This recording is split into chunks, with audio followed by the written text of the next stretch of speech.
आजपासून या लाडक्या बहिणींच्या खात्यामध्ये जमा होणार आहे।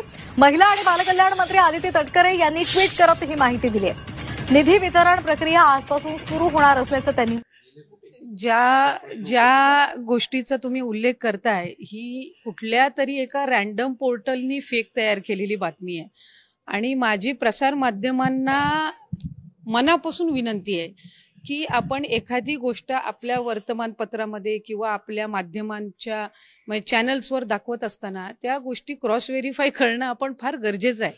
हे 1.5 कोटीचं रजिस्ट्रेशन तुम्ही दाखवताय हे गेल्या वर्षीच्या जून जुलैचं आहे आणि आपण कुठल्या तारखेची बातमी सर्क्युलेट करतोय, कुठल्या तारखेची बातमी आपण आत्ता प्रसिद्ध करतोय, ह्याला कुठंतरी सगळ्या गोष्टीचा एक अभ्यास त्या निमित्ताने झाला पाहिजे। कारण आपण लोकांपर्यंत चुकीची माहिती पोहोचवतोय, विनाकारण पोहोचवतोय।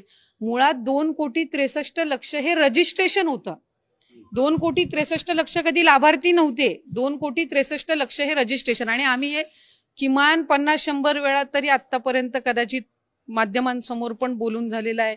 आम्ही प्रत्येक मेळाव्यामध्ये सुद्धा राज्याचे मुख्यमंत्री फडणवीस साहेब असतील, उपमुख्यमंत्री एकनाथजी शिंदे साहेब असतील, आदरणीय दादा असतील, विभागाची मंत्री म्हणून मी असेल, आम्ही त्या ठिकाणी उल्लेख करतो आणि आजही आमच्या लाभार्थ्यांची संख्या 2,30,00,000 पेक्षा जास्तीच आहे, ती काही त्याच्यापेक्षा कमी नाहीये। मूळ रजिस्ट्रेशन 2,63,00,000 होतं, त्याच्यातलं फिल्टर होऊन म्हणजे त्याच्यातले जे अपात्र असतील, कधीच त्या योजनेमध्ये पात्र असणारे नसतील, स्क्रुटिनीमध्ये असतील, हे त्या ठिकाणी करून सुद्धा वेगवेगळ्या विभागांची ज्या वेळेला आम्हाला माहिती मिळते ती आम्ही क्रॉस व्हेरीफाय करत असतो। तीही म्हणजे आत्ताच्या गेल्या 6 महिन्याच्या कालावधीमध्ये 2,25,00,000 2,30,00,000 खाली कधीच लाभार्थी आलेले नाहीयेत। यंदाच्या महिन्याचं आम्ही ऑगस्ट महिन्याचं डीबीटी केलंय, त्याचाही आकडा आम्हाला त्या ठिकाणी 2-3 दिवसामध्येच येईल।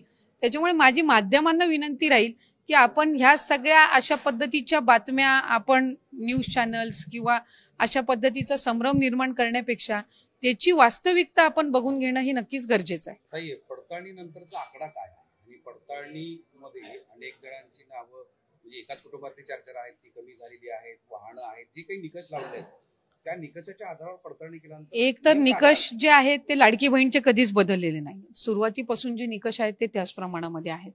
प्रत्येक विभागाकडे आपापली एक रजिस्ट्रेशन असतं, प्रत्येक विभागाकडे आपापला एक डेटा असतो। जसं अन्न व नागरी पुरवठ्याचा आहे किंवा कृषी विभागाचा आहे किंवा माहिती व तंत्रज्ञान विभागाचा असेल, परिवहन विभागाचा असेल, हा जो त्यांचा डेटा असतो याचा कुठल्याही दुसऱ्या विभागाला ऍक्सेस असण्याचं काही कारण नसतं। त्याच्यामुळे महिला व बालविकास विभाग म्हणून आम्ही वेगवेगळ्या ज्या काही